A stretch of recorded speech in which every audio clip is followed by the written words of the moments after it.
What's going on, everybody? So today I'm going to show you what I'm going to be bringing along in my backpack on our trip to Pennsylvania and Maryland on the Appalachian Trail. So as I'm packing up, I'm going to show you a little bit of my morning routine as well. So usually the first thing I do is get Garvey situated, have all my food in this 12 by 20 op sack. And for those who don't know, op sack stands for odor-proof, OP. So once Garvey's situated, I'll start getting my water boiling.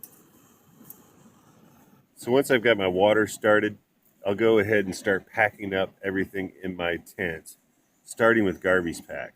And if you want to find out more about how I pack Garvey's pack, I have a separate video on that, and I'm going to put a link on the screen.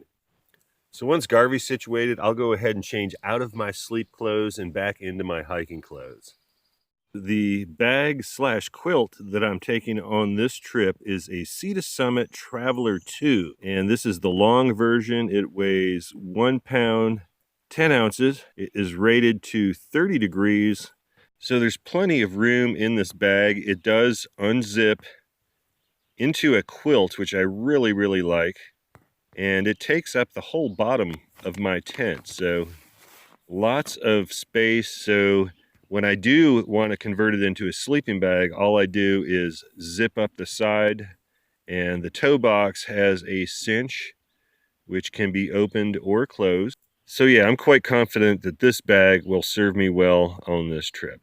And my sleeping pad is a generic accordion style pad, and this one is made by Venture Outdoors. I kind of prefer my Ridge Rest, but this is a little bit lighter, about 4 ounces lighter, so I'm going to take this instead.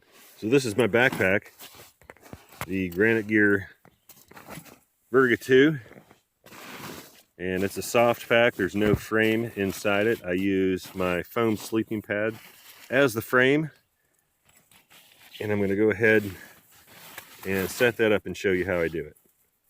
Okay, so the first thing I do is fold the pad up like this. Then I find the center just like that. So I want this flat spot to go up against my back when I put it in the backpack. So I'm actually going to fold it in half. I'm going to put my finger in the middle to keep my place, just like I would a book. And then I'm going to go ahead and slide it into the pack. And then I'm going to open it up. And we'll end up with something like that. So the idea is, when the pack is full, that's going to be the frame. And to make things a little easier when I'm packing, I just kind of fold down my extension collar. And next, I'm going to throw in my pack liner. So this is my pack liner. It's a Hyperlight Mountain Gear Dyneema / Cuban fiber bag, and it fits pretty much right into the inside of my pack perfectly. And there is a roll top closure, which has a buckle, so it's just a giant dry bag, and that lines the inside of my pack and keeps everything dry on the inside. And here it is on the inside, and let's start packing it. So pretty much everybody does it differently, but me personally, I like to put my sleeping bag at the very bottom of my backpack because everything on top of it's going to compress it. No need for a compression strap. And I fill any nooks and crannies that might not have otherwise been filled if I'd put my sleeping bag into a stuff sack. In other words, I'm not putting a round peg into a square hole. And I'm going to push my quilt way down into the bottom. And I want to make sure that every little corner is full.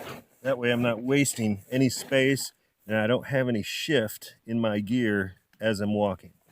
And before I get too far, I just want to kind of check, make sure my pad's centered. Here it's a little bit off. So before I put anything else in, I'm just going to give it a little adjustment. Center the pad a little better. And that's looking much better already. Okay, so next I'm going to put in all my sleep clothes and all the clothes that I'm not wearing at the moment. Usually starting with my base layers. These are mid-weight base layers by Polar Max, and nice and warm to sleep in. If all else fails and all my other clothes get wet, at least I know that I'll have these dry base layers in this dry sack in the inside of my backpack to change into when I get to camp. Always a great morale booster to get out of wet clothes and get into something that's dry. And this is the top. And I like black because it doesn't show dirt. Even if I'm grimy, dirty, and I've got vapors coming off me, at least I won't look dirty. So, yeah. And also the black fabric, in my opinion, if it does get wet, if you throw it out in the sun, it seems to dry a bit faster. And next I have a pair of liner gloves. Got a little carabiner on there, an S-beaner. Thank you, probation termination.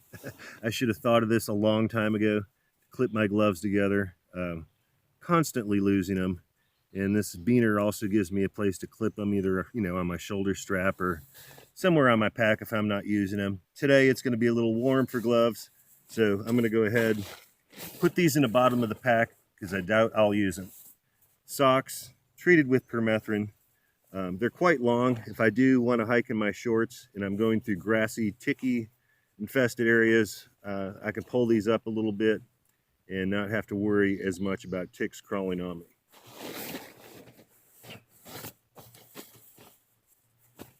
Balaclava. This is a new one. I had to retire the old one.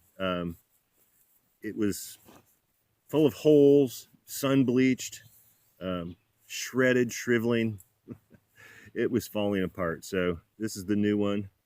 I don't recall who makes it, but it's a balaclava. It's a polypro, I believe.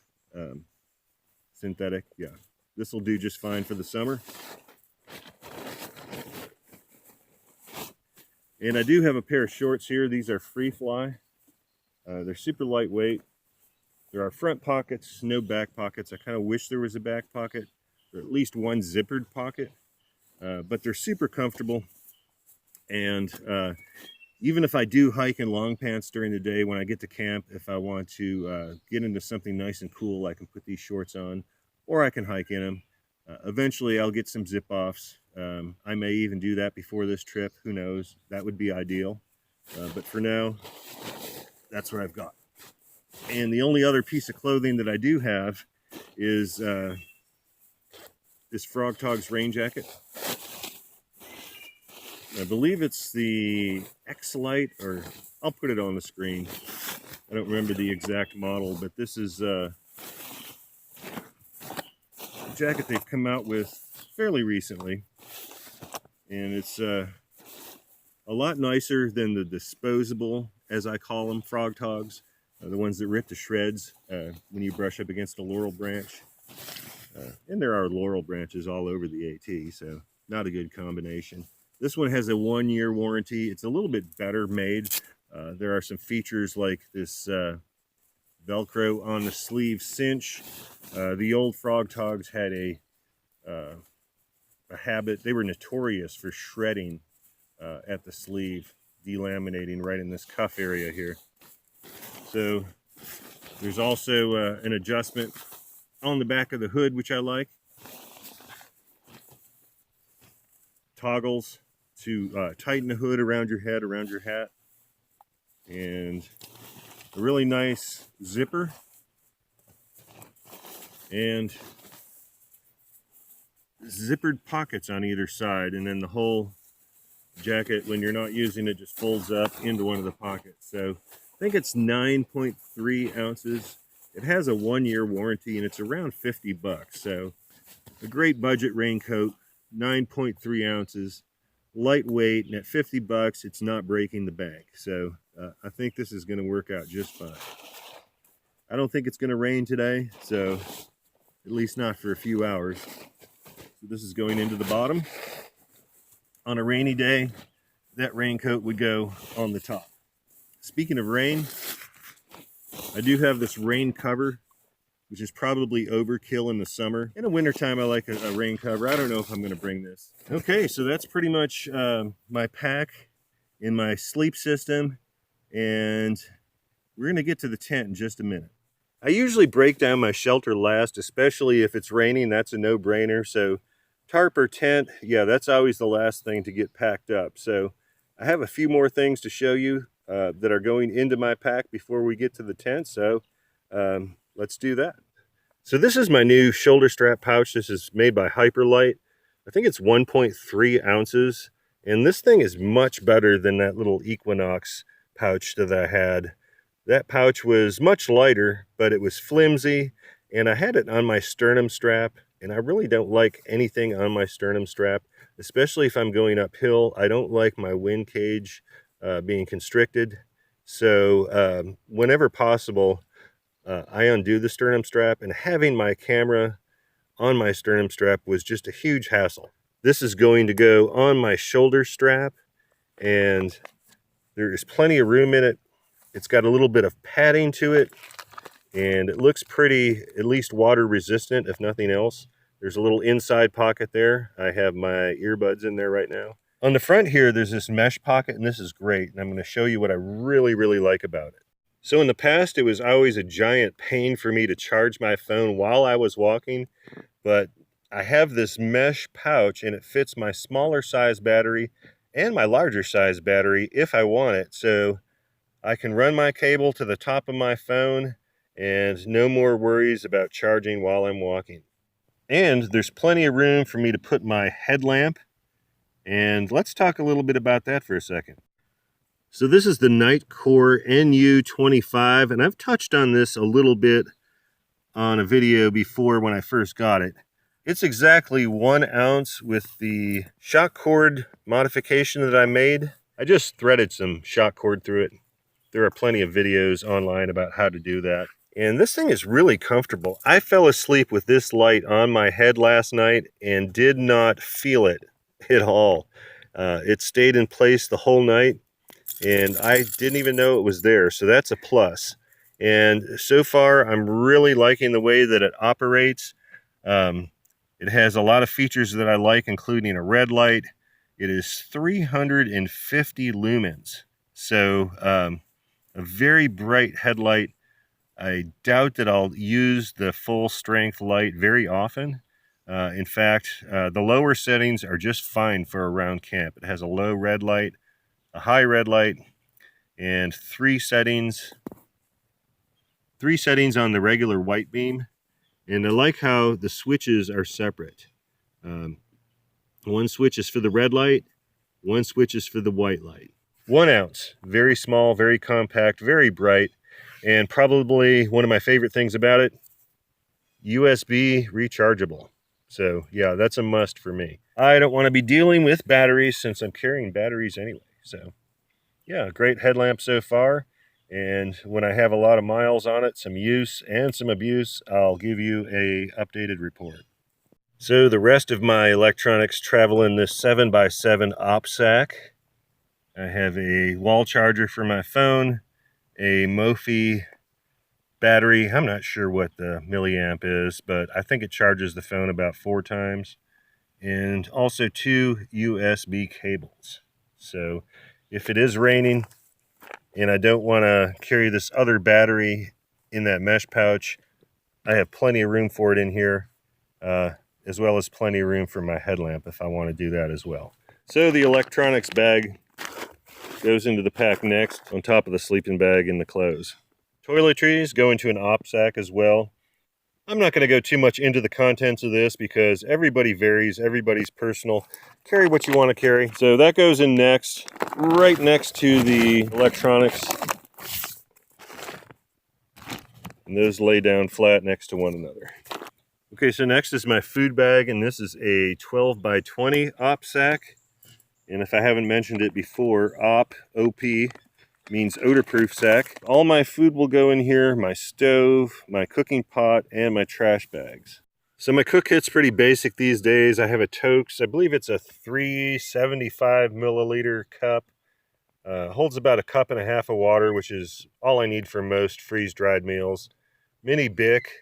This is the Olicamp Ion Micro Stove, which is a better built version of the BRS 3000T, in my opinion. I've been using this stove for, I guess, about 5 months now. And so far, so good. It's a little finicky. But yeah, that's what you get for the weight savings. If you want reliability, get yourself a Pocket Rocket. Titanium spoon, I still have that. This is a large canister. I may get a small one. I don't know if I'll go with the small or the medium size one. 50 feet of mason's line for bare line or clothesline, and a light load towel. So that's my cook kit. Pretty much everything except the canister and the spoon go into the cooking pot. And finally, I put the food bag in. And it's probably not going to rain today, but a lot of times I put my rain cover right on top for easy access, just in case it does start raining. Toilet paper in an op sack with the core removed, and I'm pulling it from the center so I don't have to take it out of the bag. And that goes in this pocket right here.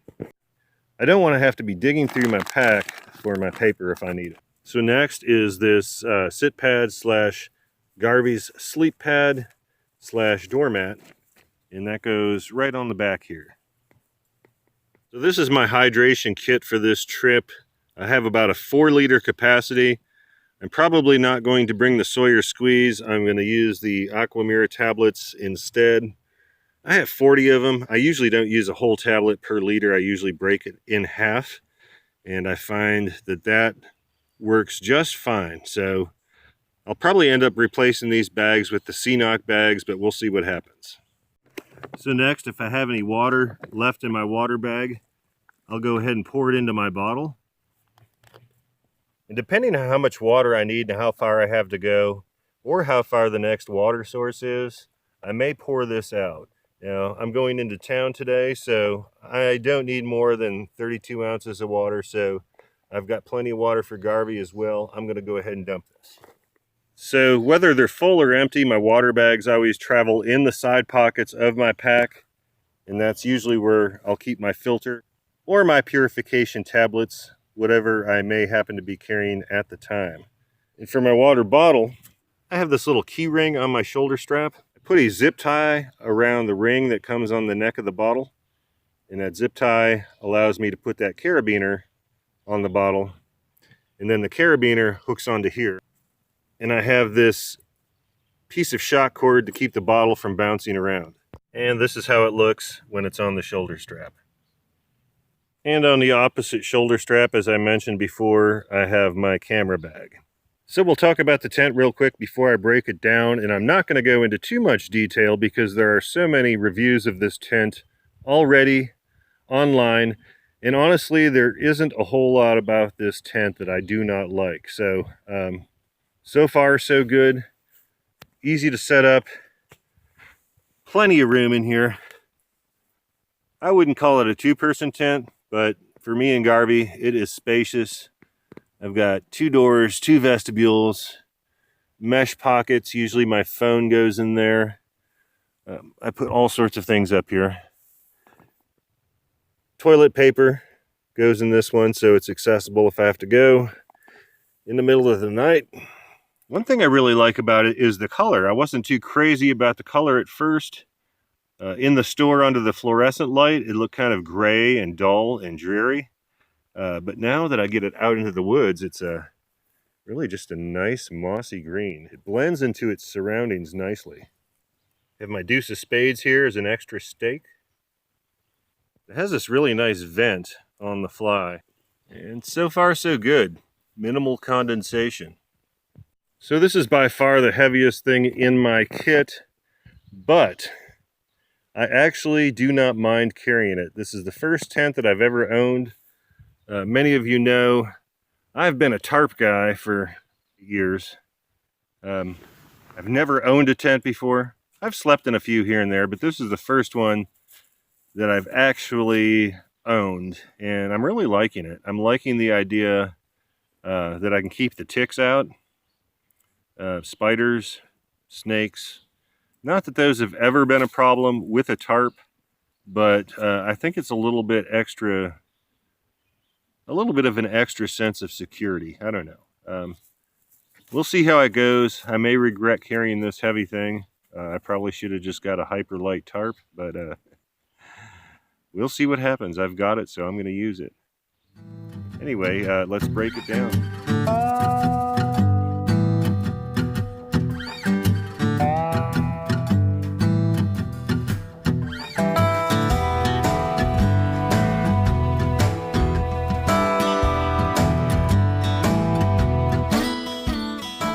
That's it. I think it's about 14 pounds base without food or water, somewhere in that neighborhood. Which my winter weight last year, for those of you who watched my Harper's Ferry to Damascus hike, that was 16 pounds. And the bulk of that weight was my sleeping bag, 3 pounds 7 ounces, Montbell Down Hugger EXP. Great bag. Glad I took it. But we had a tarp on that trip, so our shelter was a lot lighter.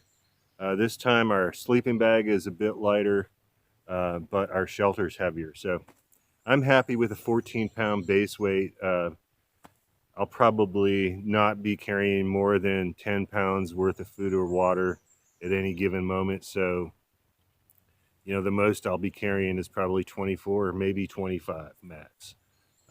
I doubt more than that. So I'm happy with it. Feels great on my back.